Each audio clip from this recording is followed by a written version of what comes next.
Hello, it's Tony here again, Ballistics Life TV. Today I'm going to be working on a trigger job on a Mosin nagant M9130. If anybody has ever shot these things, you know they've got a very, very horrible trigger. And today I'm going to show you a couple little tricks to remedy that and get a little better feel out of it. So, first of all, I've got it took out of the stock. Next, we're going to pull the bolt out of it. So, just like any other bolt, pull the trigger, pull it back, and then you're left with just the trigger and your little piece of spring steel here. I've already got it loosened up here. It's just a screw that holds that together, and that pin will just wiggle and fall out. Just have to be careful and not to lose this thing.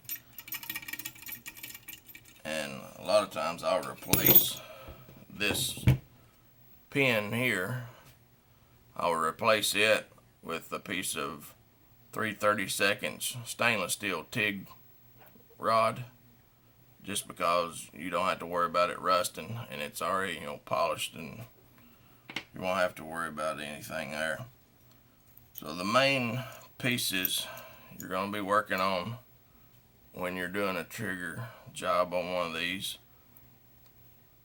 is, this one is not all that important. The main one is this piece right here, and then the piece that goes on the bolt where it locks up to. So I'll just lay these pieces off to the side. We're going to take the bolt apart. This is the piece that we need to be working on right here. So to take the bolt apart, when it comes out, it is cocked and ready to go. So you're just going to grab it, pull and twist counterclockwise till it stops here, and then these two pieces will slide right off, and you can pull them all the way apart. And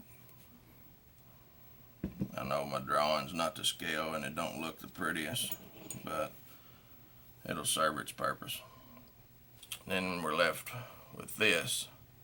To get it apart, you have to pull the firing pin out, and this works really nice for it because it's just the right size. So you turn it counterclockwise until it comes out, and it does come loose with a little force. Not a lot, but just be ready for it. And then here is the firing pin and the spring.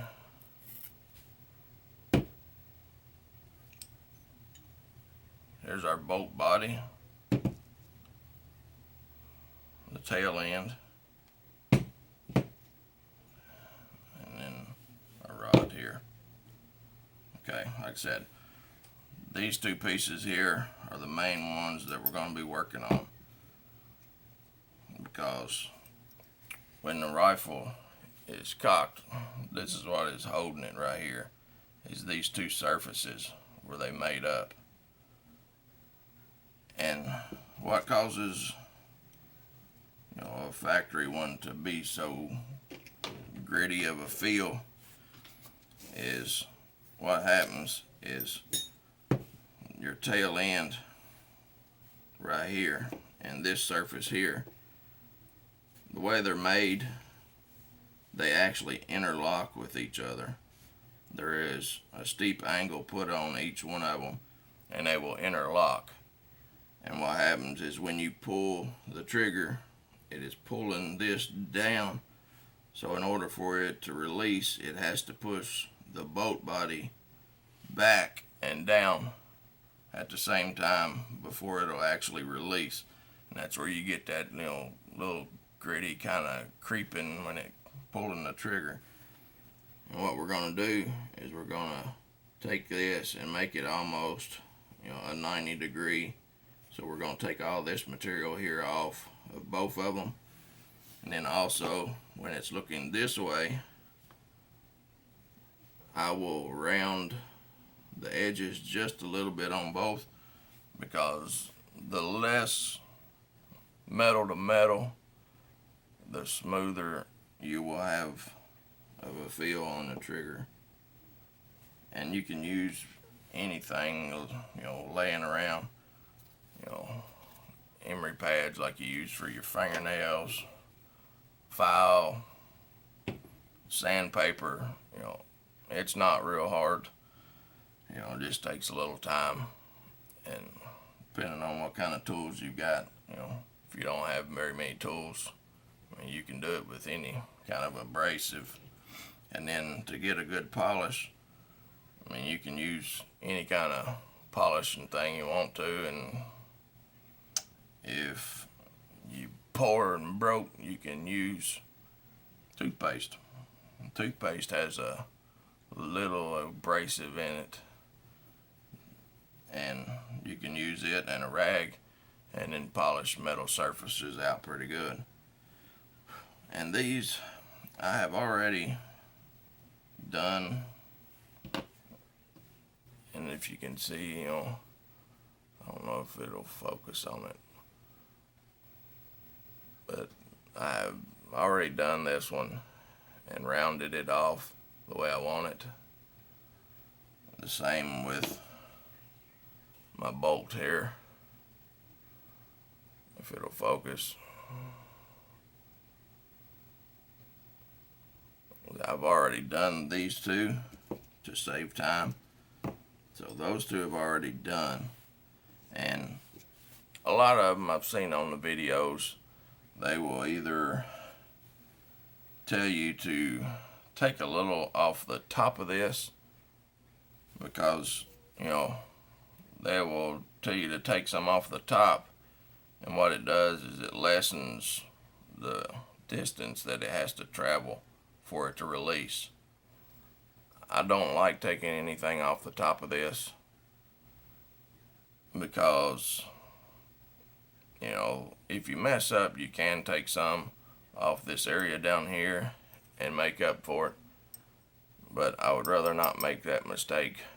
So I've seen a lot of people, they will take and put a washer underneath here and shim it down, which basically does the same thing, and that's fine too. What I like to do though is when I'm putting it back together, I will put Loctite on the screw, and you can screw it all the way down and then back it back out a quarter turn, and it does the same thing, because this thing is just a piece of basically spring steel. So the more you tighten it, the farther it goes in. So you can back it out a quarter turn and it will do the same thing. But please, if you do not feel comfortable with this, do not try it. This is just, how to or what if kind of video.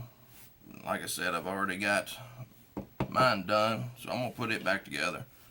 A lot of people have trouble putting the bolt back together, I've seen on there, and it's not real bad. The first time I did it, I had a brain fart, and it took me like 30 minutes too, so don't feel bad. But that's all. We're going to put these two together right here and just hold them. Going to drop our firing pin and spring down in here and just kind of get it lined up to start with.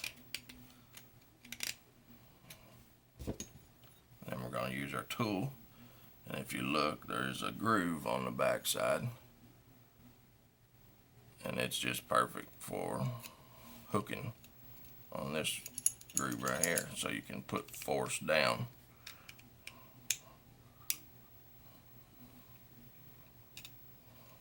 And sometimes it'll take a couple of minutes to get it started.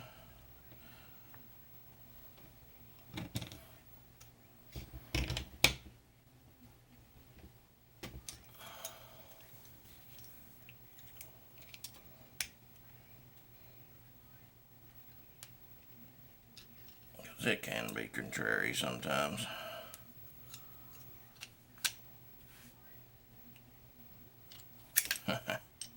It's going to be contrary today.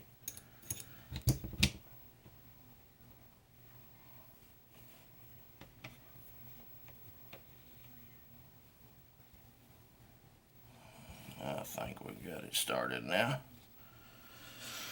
Okay, we're going to run it all the way back down. Okay, and if you look, if it'll focus on it and be able to pick it up, there is some scratch marks that is on both sides of this. They're right here. That is to line up where you get proper firing pin depth. You know, if it's too far back, it's not gonna, you're gonna have light strikes.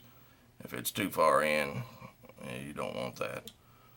So we're gonna back it back out until we're flush back like it was when I started, and the marks are lined up with the head of the screw, just like that. And we're going to take these two pieces, and there is a little notch right here, and then there's this groove notch right here. So we're going to put it right there and line it up.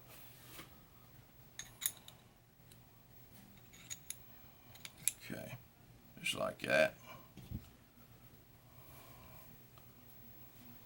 Turn this over. This piece will go in this groove here as it's sliding together. This notch here will go into this one, just like that. And you're going to take and put pressure on it, pull it back and lock it like we started, and it's all locked back together. You're ready to go. So, then we're going to take and put this back together, just like that. Turn it, drop it in.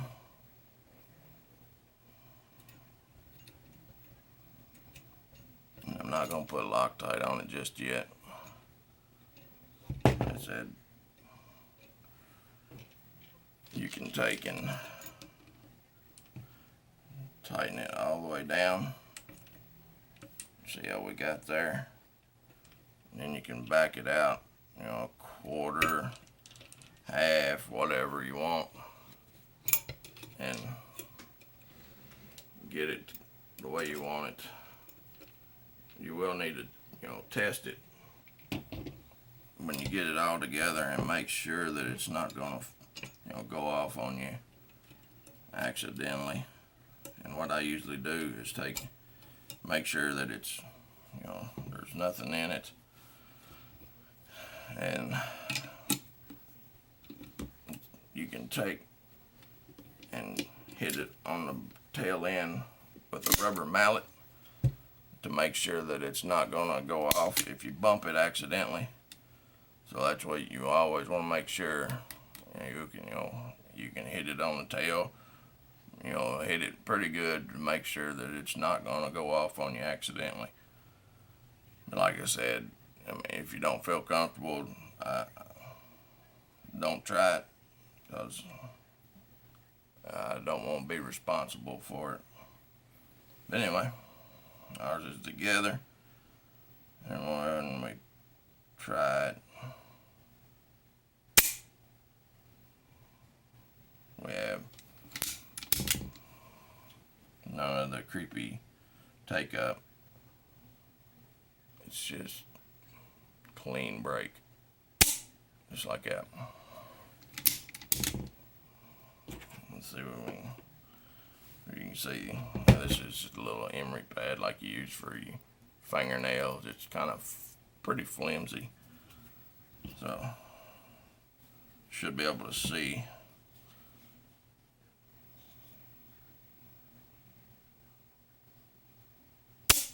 Just like that.